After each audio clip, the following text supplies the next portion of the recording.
tone in literature? It's like how the author is like writing the piece, like if he's sad, happy, like the way he's writing the words. Very good. So tone is how the author or the subject feels about what is going on in the text. So if an author is writing, let's say, a book about their experiences, they'll use descriptive language and words that indicate emotion to help us understand the tone, to help us understand how they feel. Now on the flip side, we also have mood, which is what? You can tell me mood. Mood is tone. Mood is an emotion. Like how you're feeling. Good. How the text makes you feel. Yeah. Okay? It is, yes, Just Quinn, an emotion. Good. Okay? But the distinction between you and the author is important. Okay? So, we're going to be looking at tone today in chapter 3 of Lord of the Flies. And I wanted to start by showing you guys this resource that you've probably seen before. You've probably seen the tone wheel somewhere before. The way it works, in case you're not sure, is that in the center we start with our more general tone words. Like maybe you could read my tone right now about how I feel about your behavior. Yeah. No, it's bueno. Okay. So in the center we have happy, sad, disgusted, angry, Sam, fearful, bad, and surprised. But then on the next layer, we have more specific words. So rather than just sad, we have lonely, vulnerable, despair, guilty, depressed, and hurt. And then in the very last layer, we have even more specific tone words. So while it's perfectly fine and a great strategy to start in the center to identify tones, today I want us to get to the point where we're working our way outward to identify tone either in the middle or last. Can I charge my phone? Yeah, go ahead. Okay. So I want you to keep this open in one of your tabs so that you can use it as a resource. And then please go ahead and do the chapter 3 assignment for me. It's the chapter 3 assignment. So it's like the most recent thing I've posted yesterday. Hang in. You have a little ways to go. And I am enjoying every minute of our I wish you. What are you talking about? You love everyone in this class? I do actually. Even when they're being obnoxious, I love everyone. Sam can't stop laughing. Okay? I want to be. Sam, what's up? So,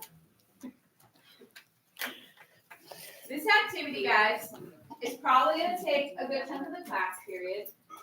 And this is the assignment where, if you're unhappy with how your grade is right now, if you want to do something to boost your score, this would be the assignment.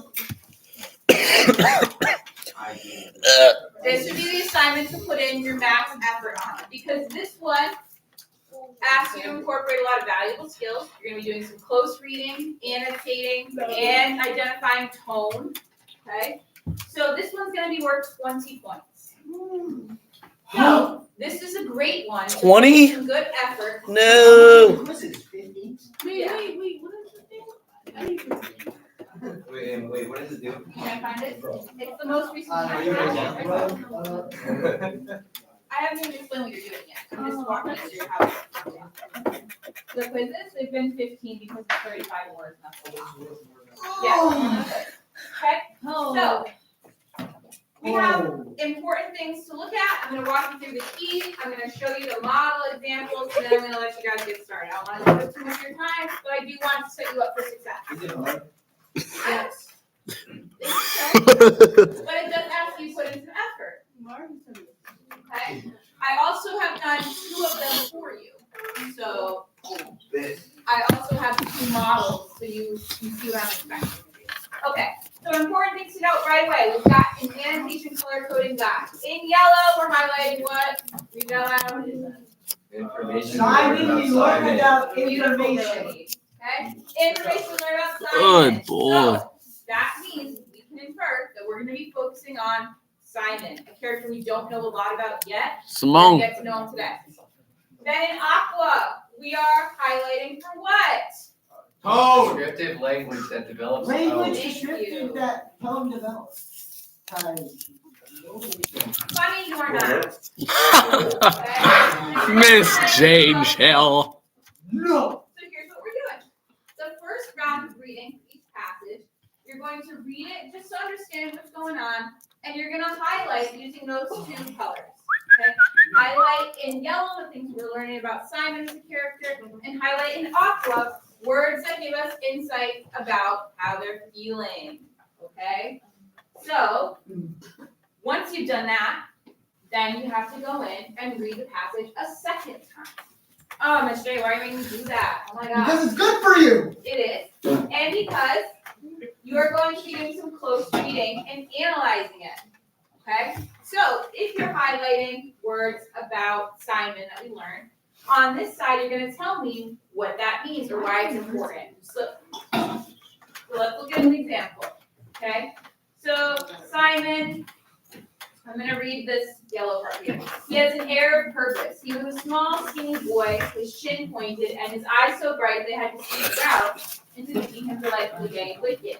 The coarse mop of black hair was long and swung down, almost concealing a low, broad forehead. So then, on this right-hand side, I pulled out the quotation from mop of black hair to almost concealing. And I thought about, hey, what would it mean for this character that he's got his hair kind of styled like, I can't really do it, I don't have bangs, but he's got his hair over his face, okay, like this, okay? Where else have you seen people whose hair is covering their face? Luke Money. Look, I can see Luke's face. That's not funny. LeGini. That was just Someone dead. who has their hair covering their face may like the style, or they may want to conceal parts of their face they don't want people seeing, right? Like maybe I want to conceal my side head, okay? You have a 5 head? You don't have a big forehead. I have a 6 head. Let's see it. I have a geedy head. And when you're covering parts of your face, you're not seeing everyone's full. The real you. Meaning they're pretty mysterious, right? Possibly self-conscious, right? Very rarely am I gonna have my hair all the way back. Sometimes I like that it, hides a little bit. Like my beard, okay? So Simon is mysterious, maybe a little self-conscious. That's another thing. Another detail I can infer, because he's described as being small and skinny, I can infer that because they're focusing on describing him as so small, they're focusing on how he's unintimidating. It makes me think, he's probably not going to be a leader if we know that in chapter 1, Ralph was described as being like a boxer, right? Muscular, strong. He's small, skinny, pointy chin. Probably not got the same physical stature as Ralph. So who do you think he looks like the most in this room? I'm going to refrain from answering that. Probably Mikey, right? Okay, so that's number 1. I'll probably say that. Simon has black hair. Sam too. Okay. That's good. So then number 2, guys, is that highlighted and annotated on your screen? Can you see the second one? Okay. Which one? This intro. Yeah, These two are like done, not correct. They're models. So we have to worry about the body. Correct. And then the question is, Wait, so. Sure. Fourth one? Yeah. Yo, Genie. Yeah. Okay, y'all. So take a minute to read the annotations I made in the second passage's right-hand box on your own. And then I'm going to ask you a couple questions about them. So read through them. Think about what are you noticing about what I wrote. What does this do? I'll tell you later. Right now, I just want you to read these annotations for the second passage. Okay? I'm nervous. This guy. What?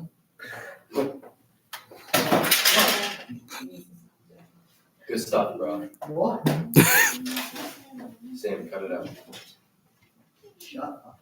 Chill out. Oh. Chill, bro.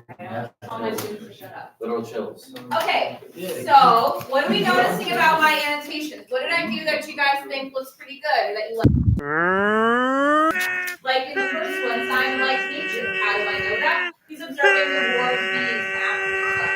He pays close attention which tells us that he has maybe what kind of characteristics? What might the tone of this be? If he's yes, he's calm and he's aware of his surroundings. Okay, very good. Don't you want time Wow. Who's your favorite character? Who's cause you're hacker? I feel like if I tell you all of the things, you guys. Kyle. I would say it's either Simon or Piggy. All right. Because Okay, guys, I'm going to do a tornado siren once again. That's not even like a bad thing. I like what Piggy represents, and I can relate, to feeling like Piggy's a bit of an outsider, right? Where people don't always respect him or so I can relate to that. Okay, so what we're gonna do now, guys, I'd like you to do the third passage, both the highlighted partner. Then, okay, then you're gonna do the very last passage all on your lonesome. But for now, passage 3, you guys are gonna read together Came back. and Being see. defeated.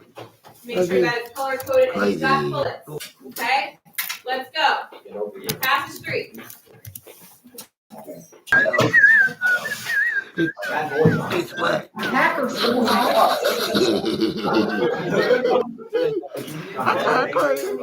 He's stuck here. Been drinking so much today that Wait for me. passage 3, y'all. Time to see. I don't have any. I'm gonna put the third passage Got on. fire is a Kyle. Who am I?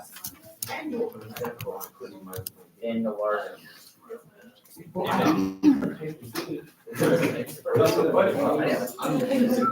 Hello.